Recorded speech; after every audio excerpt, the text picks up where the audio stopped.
Уйгуры Монгольской империи. Юаньши. Хроники династии Юань. Том 137. Жизнеописание 24. Уйгур Алихая, премьер-министр, спаситель Монгольской империи Юань в гражданской войне.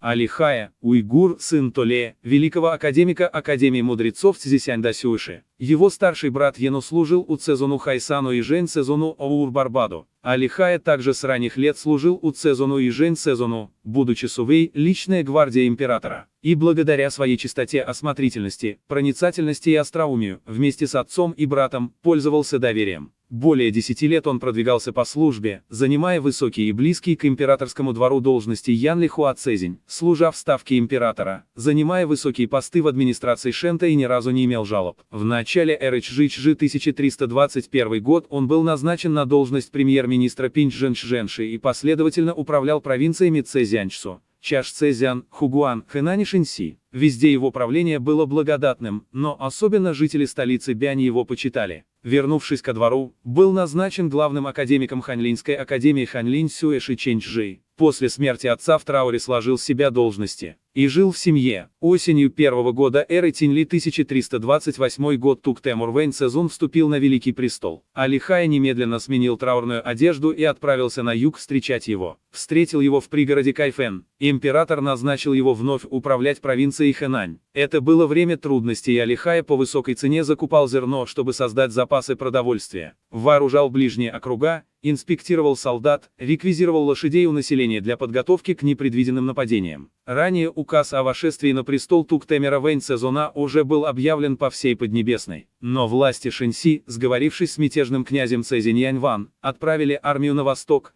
на Тунгуань, важный горный проход на границе Шэньси и Хэнань. Алихая открыл казну и выдал 250 тысяч связок по 1000 монет и поручил губернатору провинции и военачальнику Тумена снабдить войска. Он организовал оборону Хулоу, укрепил Синьян и Ханчжун, снабжал войска продовольствием и оружием. Ваньху Бало охранял Тунгуань, но не смог удержать войска. В 25-й день этого месяца Чжиэрха войска под командованием Сяована и тысячника Тетемура внезапно прорвались через Тунгуань. На востоке разграбили уезд Вэньсян, захватили область Линба, опустошили области и города Шэньчжоу, Синьяни и другие. Выпустили войска грабить повсюду и продвигались вперед. Донесения о критическом положении из Хэнаня прибывали один за другим. Монгольский генерал Далэту, которому Алихая поручил оборону, также заявлял о малочисленности войск. 1 октября Алихая собрал чиновников провинции и Цзиньзарата и спросил у них о долгосрочной стратегии, но никто ничего не смог предложить. Тогда Алихая сказал: Кайфэн находится на пересечении севера и юга.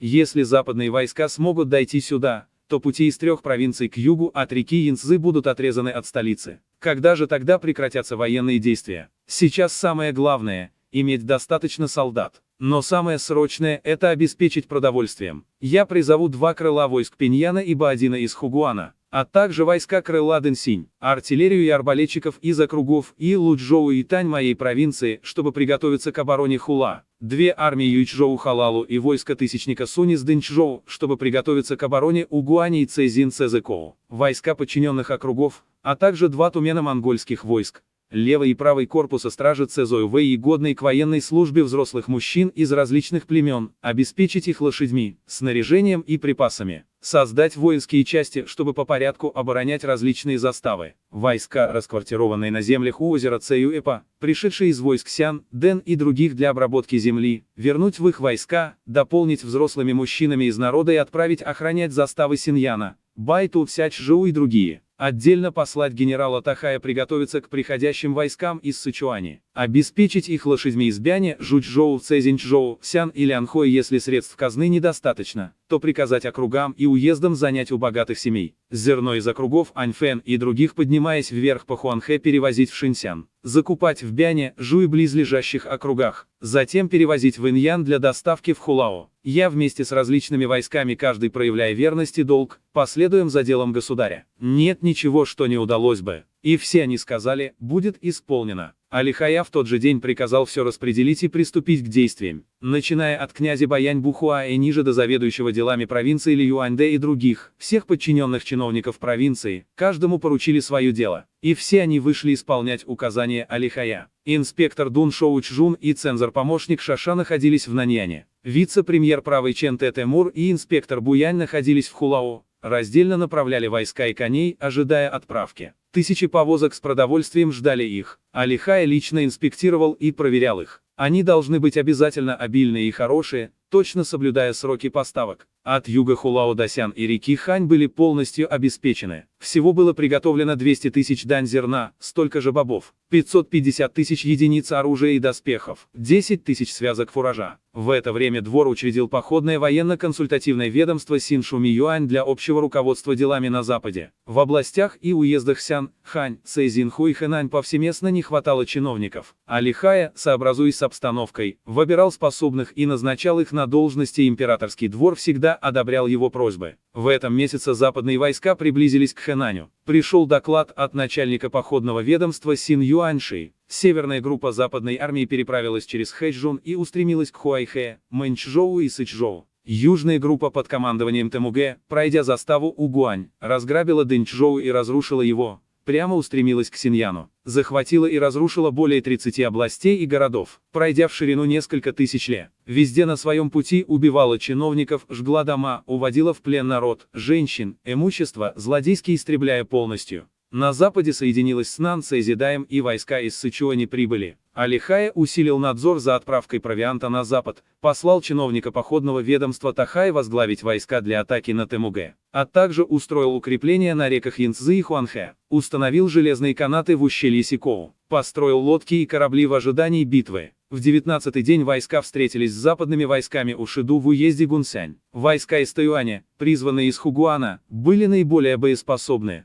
Едва прибыв, не успев поесть, их поторопили идти ускоренным маршем, сражались до вечера, потери с обеих сторон и павшие в ущелье и рвы были равны. И Хулао в итоге оказался в руках врага. Военные запасы в огромном количестве, к созданию которых Алихая приложил все свои силы, а народ истощил свои, в один день все полностью пропало. Походное провинциальное ведомство Синшэн Юань и войска отступили. В 22-й день враги достигли Кайфэна, народ сильно испугался. Алихай неоднократно отправлял гонцов с докладами ко двору, но их предательски не пропускал Йосен Тэмур. Вестей от двора не было уже 20 дней. Алихай, сам все больше беспокоясь, лично отправился успокаивать народ. Затем он отремонтировал городские стены и башни для подготовки к атакам. Установил 4 ворот для обеспечения прохода. Приказал солдатам строго нести охрану. Хотя время было крайне критическое, Алихай сохранял спокойствие и самообладание. Его голос и выражение лица не менялись. Он был безмятежен, как обычно. И все люди полагались на него и успокоились. В 6-й день 11-го месяца западные войска приблизились к городу.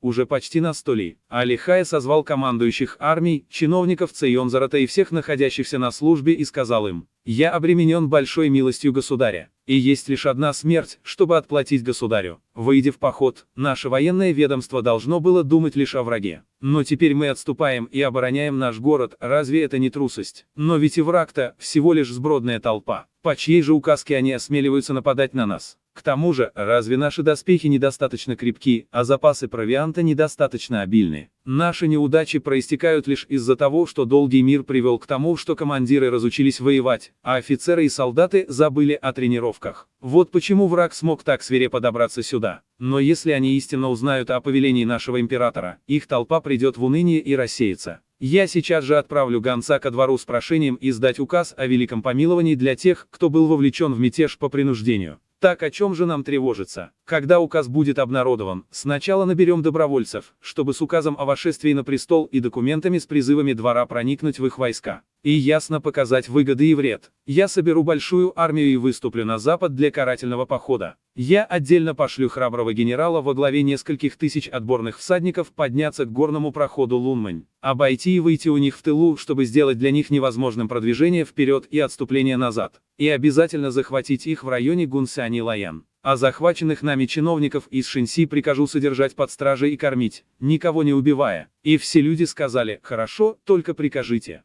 В тот же день вместе с походным ведомством привели в порядок войска у южных ворот Кайфена и выступили в поход. Как раз из столицы вернулся посланец, известивший, что Ян Темур, союзник императора Тук-Темура, уже захватил верхнюю столицу Шанду и возвращается с императорской нефритовой печатью, и в ближайшие дни достигнет столицы Хан-Балык-Даду. Али Хай тогда устроил пир в зале провинциальной администрации для поздравления гонца. Разослал письма с оповещением подчиненных округов, сообщил 3 провинциям Цзянаня, а также нашел добровольца по имени Ланчжу, который доставил письмо с разъяснениями им. Западные мятежники все еще избивали Ланчжу, допрашивая его о реальном положении дел, а двор уже послал генерал-протектора Юэлу Темура с более чем 10 спутниками с указом о распуске западных войск, находящихся в Хулао. Западные мятежники убили половину его спутников, заковали генерала-протектора в кандалы и отправили к князю Цзинвану. Цзинван в то время находился в храме Белой лошади Баймасы в Хэнане. Западные войска, хотя еще не разошлись, уже узнали ситуацию, были напуганы и прозрели. Также они услышали, что военное провинциальное ведомство выступило с войсками, заколебались и не решились наступать. Двор также послал Цянчжэн советника Фэнбуху лично разъяснить им, и тогда они поверили и покорились.